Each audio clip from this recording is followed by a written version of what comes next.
दुर्गा चालीसा का पाठ करो, चेतना मंत्र का जाप करो। अन्यथा तो मैंने कहा सब थोथापन चल रहा है। मैंने कल एक चीज बतलाया था कि दुर्गा सप्तशती का अनेकों लोग पाठ करते हैं, अनेकों पंडित घरों घरों में दुर्गा सप्तशती का पाठ कराते हैं। इनका मोतियाबिंद हो रहा है, इन्हें अपने सदग्रंथों में लिखी हुई सच्चाई का नहीं पता। नमस्कार दोस्तों, स्वागत है आप सभी का हमारी एक और नई वीडियो में। आज का इस वीडियो का विषय रहेगा कि क्या शेरावाली माता जी ने ही सारी सृष्टि और जगत की रचना की है। इस ज्ञान चर्चा के लिए हमारे पास है सबसे पहले शक्तिपुत्र जी महाराज और दूसरी तरफ है जगत गुरु तत्वदर्शी संत रामपाल जी महाराज। आइए जानते हैं किनके विचार। कुछ कण उधर खींचते हुए नजर आए। अरे हमारे ऋषियों मुनियों ने बहुत पहले कह रखा है, किस तरह के अनेकों ब्रह्मांड हैं, अनेकों ब्रह्मा विष्णु महेश हैं, अनेकों राम है, अनेकों कृष्ण हैं, मगर किसी ने कहा कि वह परम सत्ता माता आदि शक्ति जगजननी जगदम्बा अनेक है। वो अनेक होकर के भी एक है। वह एक ऐसा शक्ति लोक है जो सभी लोकों का सर्वोपरि कंट्रोल करने वाला लोक है। माता आदि शक्ति जगजननी जगदम्बा जो अनेकों सौर मंडलों का संचालन करती है, उनका निर्माण करती है, उनका विनाश करती है, उनका रखरखाव करती है। मेरे यह शब्द, यह एक सौर मंडल नहीं, 108 सौर मंडल है उस प्रगट सत्ता के द्वारा निर्मित। तो अभी आपने सुने शक्तिपुत्र महाराज जी के विचार। आइए अब जानते हैं संत रामपाल जी महाराज जी के विचार। कि ब्रह्म की पूजा करो और सब बातें छोड़ दो। देखना इससे सिद्ध होगा कि ब्रह्मा विष्णु शिव जी और नारद और व्यास जी, नारद जी और व्यास जी, इनको किसी को भी भक्ति मार्ग का कैफ का पता नहीं था। आगे देखना, ये 7वां स्कंध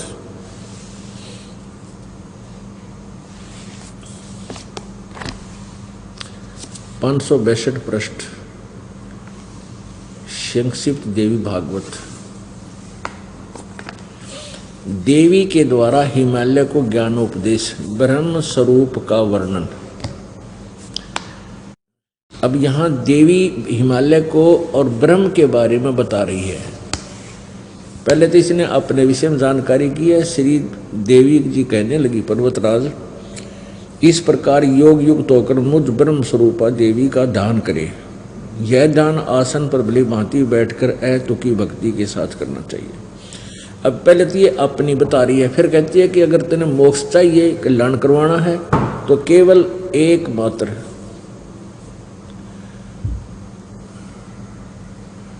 उस ब्रह्म का स्वरूप क्या है। अब कहती इस ब्रह्म की क्या स्वरूप है, यह बतलाया जाता है।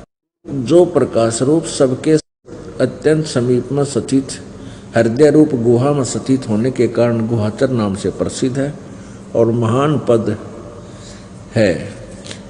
आगे देखो, वह समस्त प्रजा के ज्ञान से परे है, अर्थात किसी की बुद्धि में आने वाला नहीं है, ऐसा तुम जानो।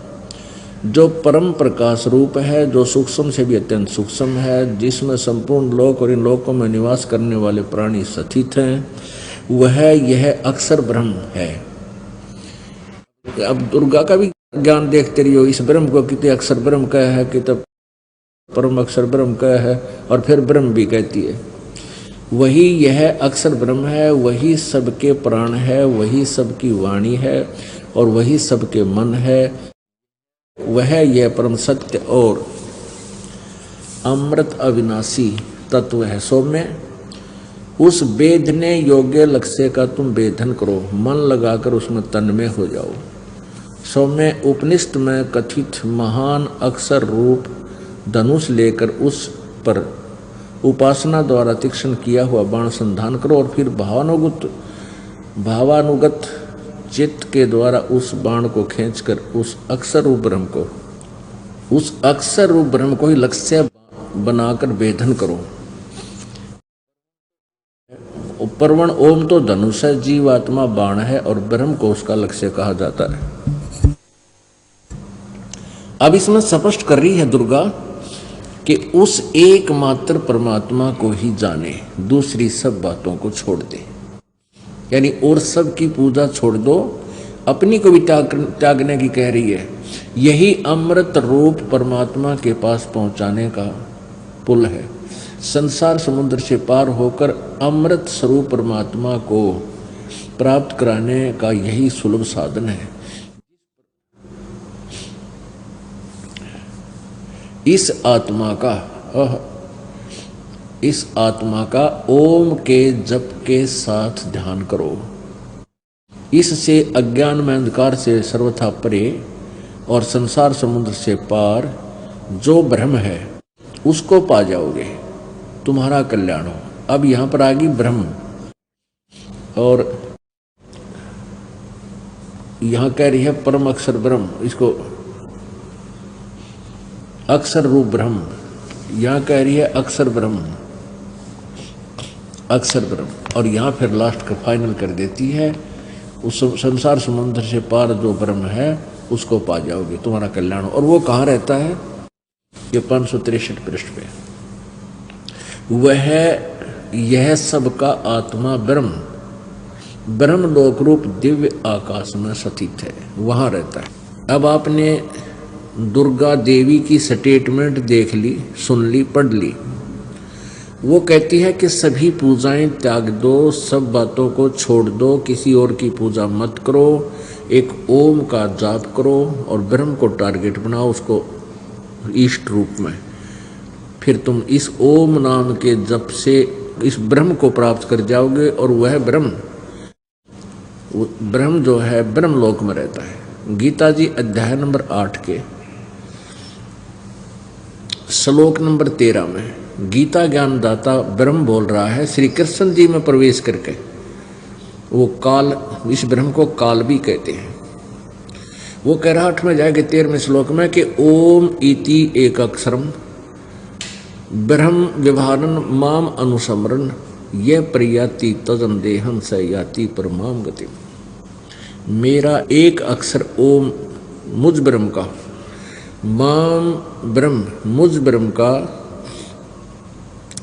ओम यह एक अक्षर है, उच्चारण करके सिमरन करता हुआ जो अंतिम श्वास तक, शरीर त्यागते समय तक इसका उच्चारण करता हुआ शरीर त्याग कर जाता है, तो मेरे वाली लाभ को प्राप्त होता है। जो ब्रह्म से मिलने वाला लाभ है उसको प्राप्त हो जाता है। अब इससे सिद्ध हो गया कि गीता ब्रह्म बोल रहा है श्री कृष्ण जी में प्रवेश करके। फिर ये ब्रह्म कहता है 18वें अध्याय के 62वें श्लोक में कि अर्जुन तू सर्वभाव से उस परमेश्वर की शरण में जा जिसकी कृपा से तू परम शांति और शाश्वतम स्थानम यानी सदा रहने वाले सनातन परम धाम को प्राप्त होगा। उसके बारे में बताता है कि उसका मंत्र क्या है। गीता जी अध्याय नंबर 17 के श्लोक नंबर 23 में कहा है कि ओम तत्सत इति निर्देश ब्रह्मण त्रिविध समर्थ है। ओम तत्सत इति निर्देश है। ब्रह्मण माने परम अक्षर ब्रह्म, सच्चिदानंद घन ब्रह्म का जो 3 मंत्र का जाप है, जिसमें ओम ब्रह्म का भी साथ चलेगा और तत् ये सांकेतिक है, सत भी सांकेतिक है। ये दास बता सकता है और कोई नहीं इसका अधिकारी आपको नाम देने का। वो गुप्त मंत्र है। तत् ये अक्षर ब्रह्म का है और सत ये परम अक्षर ब्रह्म का है। गीता जी अध्याय नंबर 8 के श्लोक नंबर 1 में अर्जुन ने गीता ज्ञानदाता ब्रह्म से पूछा कि हे भगवान, आपने गीता जी अध्याय नंबर 7 के श्लोक नंबर 29 में कहा है कि तत्ब्रह्म उस ब्रह्म को जानकर और सारे अध्यात्म ज्ञान को समझकर और सभी कर्मों से परिचित हो जाने के उपरांत वह व्यक्ति केवल जरा और मरण से, बुढ़ापे और मृत्यु से ही छूटने का प्रयत्न करता है।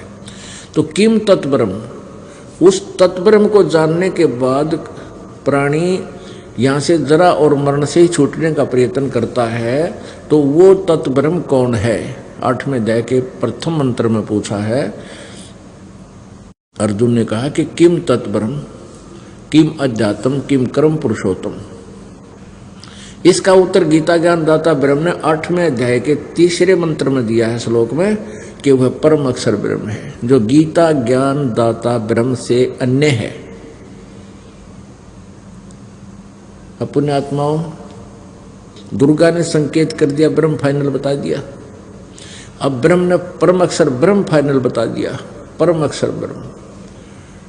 लेकिन उस परम अक्षर ब्रह्म की साधना के विषय में गीता ज्ञान दाता भी परिचित नहीं है,